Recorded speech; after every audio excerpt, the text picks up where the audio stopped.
श्री कृष्ण कहते हैं, हे अर्जुन, हमारे तुम्हारे संवाद को जो प्राणी पढ़ेंगे और सुनेंगे वह गर्भ के दुखों से बचेंगे, उनकी 84 लाख जोनियां समाप्त हो जाएगी। इसी कारण इस पाठ का नाम है गर्भ गीता।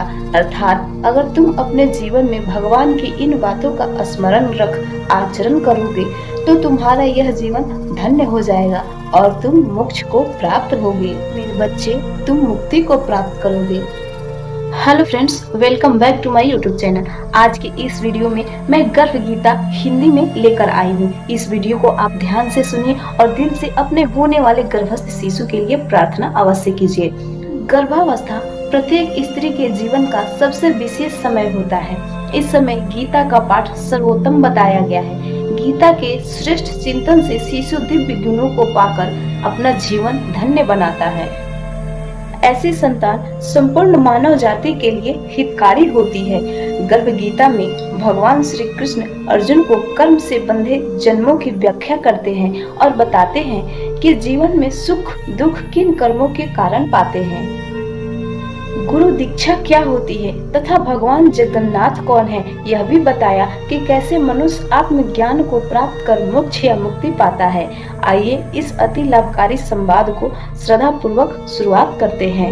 ओम नमो भगवते वासुदेवाय नमः। सर्वप्रथम अर्जुन श्री कृष्ण से पूछते हैं, हे श्री कृष्ण, जब जीव गर्भ में आता है तो वह किस पूर्व कर्म के कारण आता है?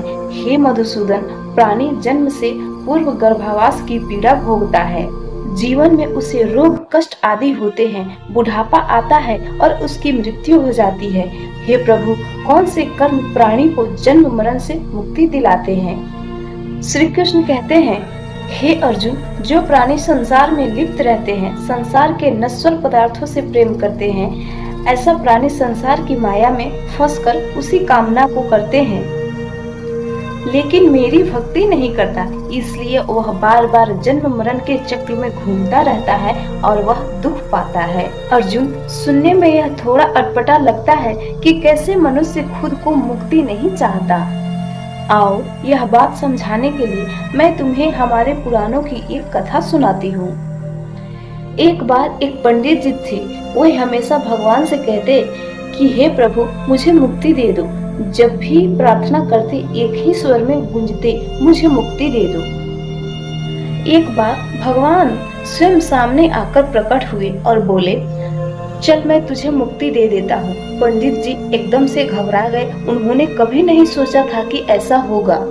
उन्होंने हाथ जोड़ भगवान से कहा, मेरे बच्चे का अभी अभी ब्याह हुआ है, उसके बच्चों को देख लो, फिर आपको बुलाऊंगा। अभी कृपा कर मुझे छोड़ दीजिए। तब भगवान चले गए और पंडित जी ने फिर कभी बच्चों का मुख देखने के उपरांत प्रभु को कभी नहीं बुलाया। यह सिर्फ पंडित जी की ही नहीं बल्कि संपूर्ण मानव जाति की सोच बताती है। इसीलिए भगवान कहते हैं, मनुष्य स्वयं सांसारिक वस्तुओं से प्रीति रखता है, उन्हीं की कामना करता है, इसलिए बार बार जन्म मरण के चक्र में घूमता रहता है। तुम भी सदैव यह याद रखना कि यह संसार नश्वर है, अर्थात ऐसा कुछ नहीं है जो सदैव हमारे साथ रहेगा। अगर कुछ रहेगा तो वह है ईश्वर की भक्ति, अर्थात किया हुआ ईश्वर का कार्य।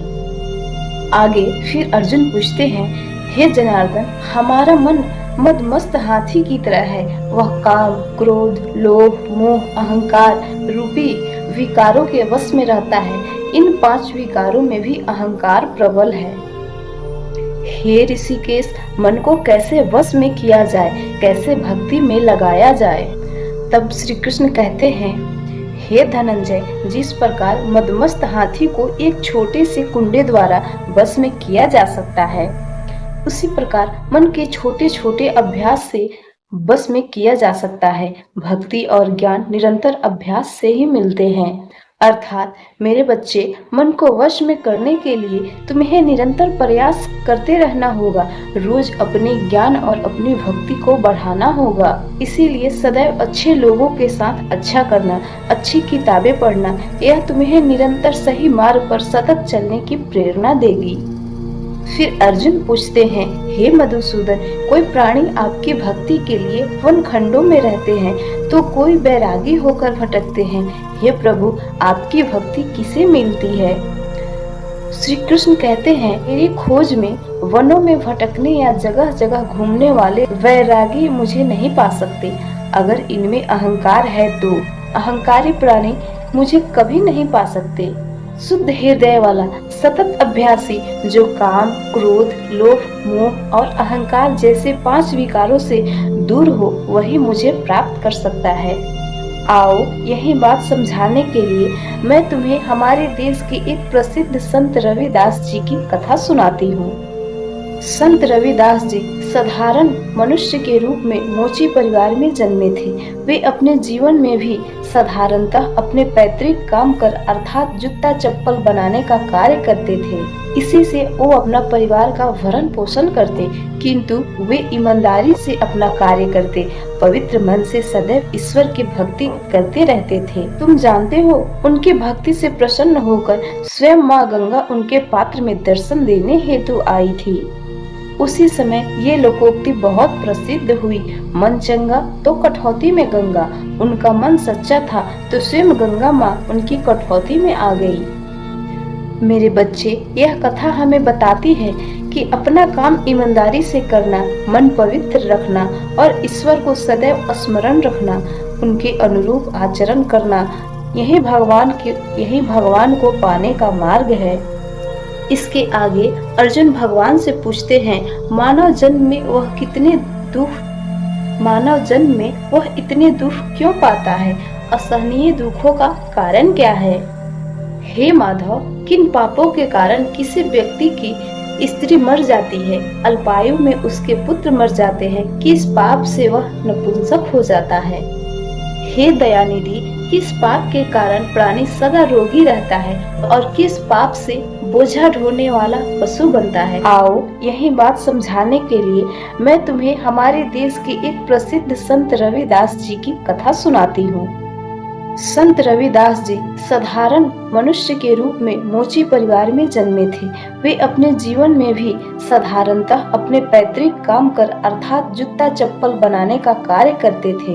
इसी से वो अपना परिवार का भरण पोषण करते, किंतु वे ईमानदारी से अपना कार्य करते, पवित्र मन से सदैव ईश्वर की भक्ति करते रहते थे। तुम जानते हो, उनकी भक्ति से प्रसन्न होकर स्वयं माँ गंगा उनके पात्र में दर्शन देने हेतु आई थी।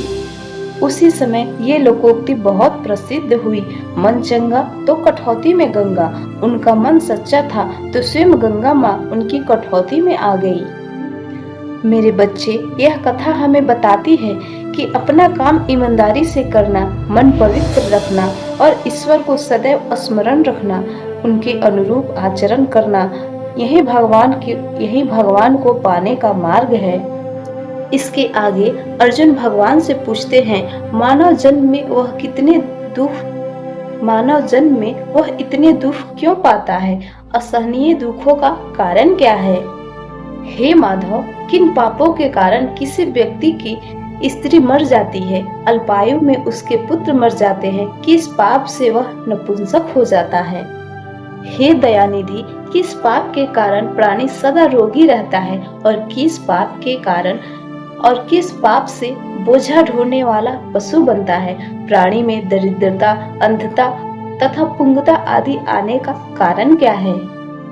श्री कृष्ण भगवान कहते हैं, किसी से कर्ज लेकर ना चुकाने वाले स्त्री मर जाती है, किसी की धरोहर को हड़प लेने वाले का पुत्र असमय मर जाता है, किसी की सहायता या आश्वासन देकर भी सहयोग न करने वाला व्यक्ति नपुंसक हो जाता है। अपनी कन्या को बेचने वाला प्राणी सदा रोगी बना रहता है। अभक्ष्य भोजन तथा मादक पदार्थों का सेवन करने वाला अधम योनि पाता है। झूठी गवाही देने वाला या भोजन बनाकर भोग न निकालकर स्वयं भोजन करने वाला प्राणी बिल्ली और सुअर बनते हैं। आलसी प्राणियों को दरिद्रता और चरित्रहीन स्त्री पुरुष को अंधता और पुंगता प्राप्त होती है। यह सभी भयंकर पाप हैं। मेरे बच्चे, आज के समय में व्यक्ति भगवान के इन वचनों को भुलाकर गलत पर गलत काम किए जाता है, इसलिए इस समय को कलयुग कहा जाता है। इसलिए इस समय को कलयुग कहा गया है। परंतु तुम अपने आप को इन पाप कर्मों से सदैव बचाना अपने मानव होने की गरिमा को याद रखना। अगर तुम निर्दयी और स्वार्थी बने तो तुम और पशु में अंतर क्या रह जाएगा। भगवान अपना पुत्र और पुत्री कहते हैं, इस मानव जीवन को तुम सदैव अपने कार्यों से भगवान के नाम पर गौरवान्वित करना। कभी भी अगर जीवन में कुछ गलत काम करने का भी मन करे तो भगवान के इन वचनों को याद रखना। यह वचन अटल है, अगर तुम गलत कार्य करोगे तो उसके फल भुगतने को भी तैयार रहना। तुम हमेशा अपने मेहनत को अपना साथी बनाना। एक संयमी जीवन जीने और सबसे महत्वपूर्ण है चरित्र मनुष्य की वह बहुत बड़ी शक्ति है, इसका सदैव ध्यान रखना। इसके आगे अर्जुन श्री कृष्ण भगवान से पूछते हैं, कई बार लोगों को जीवन में अनायास ही बहुत सुख मिल जाते हैं, उनके क्या कारण होते हैं। हे कृपा निधान, इस संसार में जिन प्राणियों को अपने धन दौलत प्रदान की है, उत्तम वाहन दिए हैं, किसी को सुंदर देह प्राप्त हो, किसी को सुंदर शरीर प्राप्त होती है तो कोई विद्वान बनते हैं, किसी संतान सुख प्राप्त होता है। हे जनार्दन, किसी को अचानक बिना श्रम के ही धन मिल जाता है तो कोई आजीवन निरोगी रहता है, उन्होंने क्या पुण्य कर्म किए होंगे। तब भगवान श्री कृष्ण कहते हैं, सुयोग्य पात्र को अर्थात जिसको जरूरत हो उसका स्वर्ण आदि दान करने वाला प्राणी धन्य धान पाता है। सनातन वैदिक रीति से विधि पूर्वक कन्यादान करने वाला प्राणी मानव योनि पाता है। अन्न का दान करने वाले सुंदर शरीर पाते हैं और संतों की सेवा करने वालों को संतान सुख प्राप्त होती है। विद्या दान करने वाले विद्वान होते हैं। अर्थात मेरे बच्चे, तुम भी अपने जीवन में यह दान हमेशा करना। दान करने से हमारी संपत्ति में कभी कमी नहीं आती, बल्कि हमारा हृदय विशाल बनता है और हम भगवान के कृपा के हकदार बनते हैं। और भगवान कहते हैं, विनम्र भाव से गुप्त दान करने वालों को अनायास ही धन मिल जाता है। परोपकार करने वाले निरोगी रहते हैं। परोपकार अर्थात निस्वार्थ भाव से दूसरों की भलाई करना। मेरे बच्चे, वास्तव में दान का सही अर्थ तभी है जब तुम गुप्त रूप से जरूरतमंद की मदद करो, न कि इसका प्रचार प्रसार कर यश और सम्मान की अपेक्षा करो। वही सच्चा दान कहलाता है। गर्भ गीता के अंतिम संवाद में अर्जुन भगवान श्री कृष्ण से जीवन में मोक्ष किसे प्राप्त होता है, कौन ब्रह्म में लीन हो जाता है, जीवन में गुरु की महिमा के बारे में प्रश्न करते हैं। तब भगवान श्री कृष्ण कहते हैं, हे धनुर्धारी, तुम्हारा यह प्रश्न संपूर्ण मानव जाति के लिए कल्याणकारी है। हे पार्थ, सदाचारी और संयमी पुरुष जो ईश्वर भक्ति और परोपकार में लगा हो उसे ही गुरु बनना चाहिए। अपने गुरु की देख रेख में ही मेरी पूजा करनी चाहिए। हे अर्जुन, सारे संसार के गुरु जगन्नाथ है। विद्या का गुरु काशी, चारों वर्णों का गुरु ब्राह्मण और ब्राह्मण का गुरु सन्यासी होता है।